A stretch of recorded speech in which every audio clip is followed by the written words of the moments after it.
कि तोहर होठ चटका बगुलाबी कि तोहर होठ चटका बगुलाबी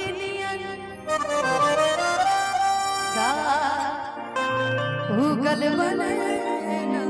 शराबी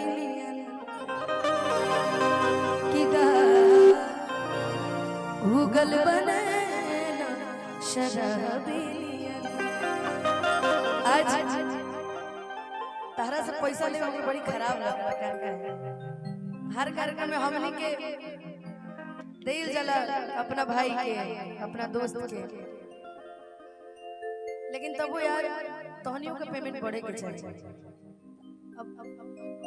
अब क्या करें यार, जहाँ मैं डिमांड करती हूँ कि भैया हमारे म्यूजिशियन 40 लेंगे, ताऊ कने के सकता लेके रह दीजिए ना 15,000 में फलनवा आ जाएगा।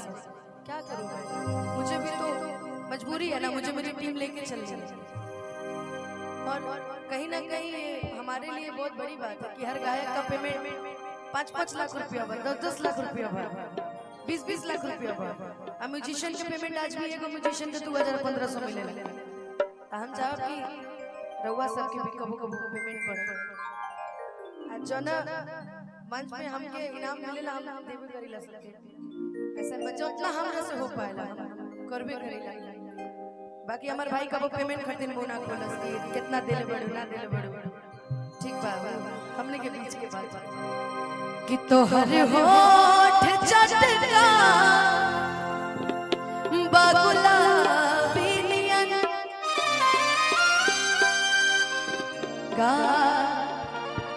उगल बने शराबी उगल बने शराबी कि तू तरसा पोर पोर बाड़ हो कि तू तरसा पोर पोर बाड़ हो तू हर जोर के हुदई दे जोर बाड़ जोर के हुदई दे जोर बाड़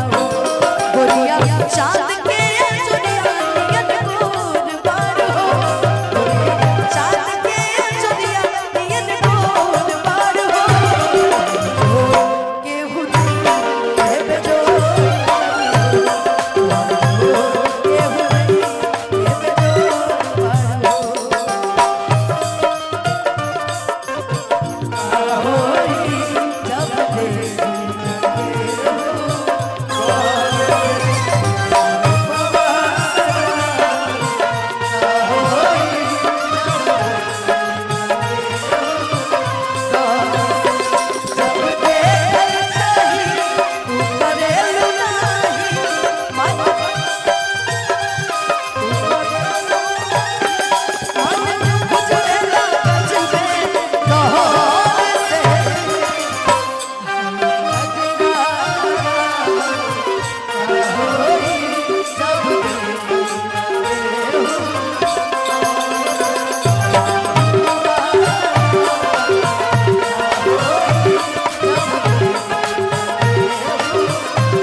कि जब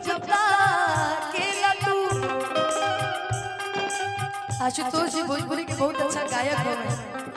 हम चाहते हैं नायको बनेगा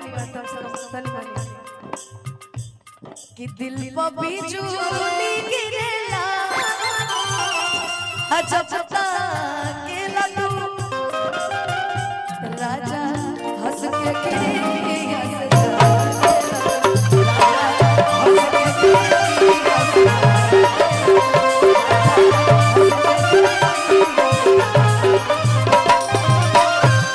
कि तू ता चल चल चकोरी चित चोर बड़ा हो कि तू तो चंचल चकोरी चित चोर बड़ा हो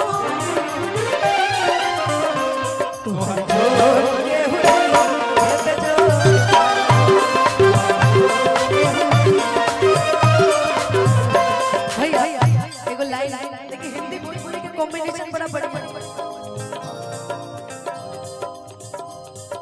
तुमको चाहता तुमको चाहे जो ये वो निभाएंगे ऐसा सनम हर जन्म का ये इकरार है हमको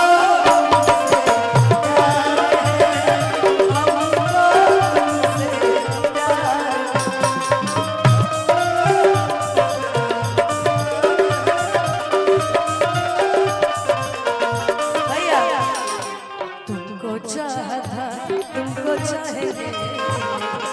वादे जो किए वो निभाएंगे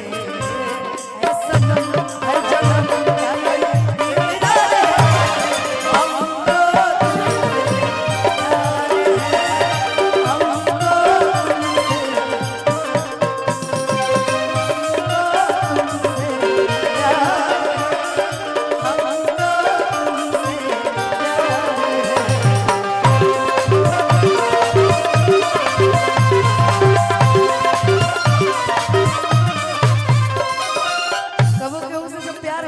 घर के रास्ता बड़ी प्यारा लगे लगे काम कर भैया कि ये हो गली तो हर धीर दया ले हम कि तोहरे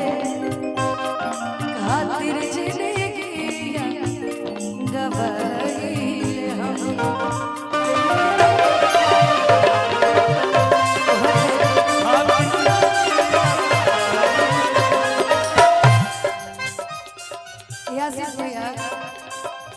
प्यार भर बगना छे हमरा से जुड़ल बा ये हो गली तोहरे का हृदय ले हम तोहरे ना बेचने की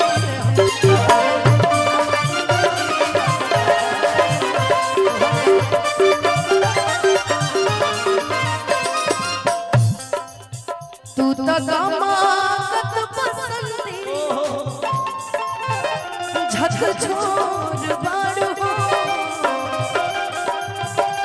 कि तू तो गमात पसंदी झकझोर बाड़ो एक बार चल हमने की गलती से असली हथियार आप लोग मैं बोलती हूँ यार गलती से असली हकदार आप लोग क्या गाते हो यार तुहरे जोड़ के हुए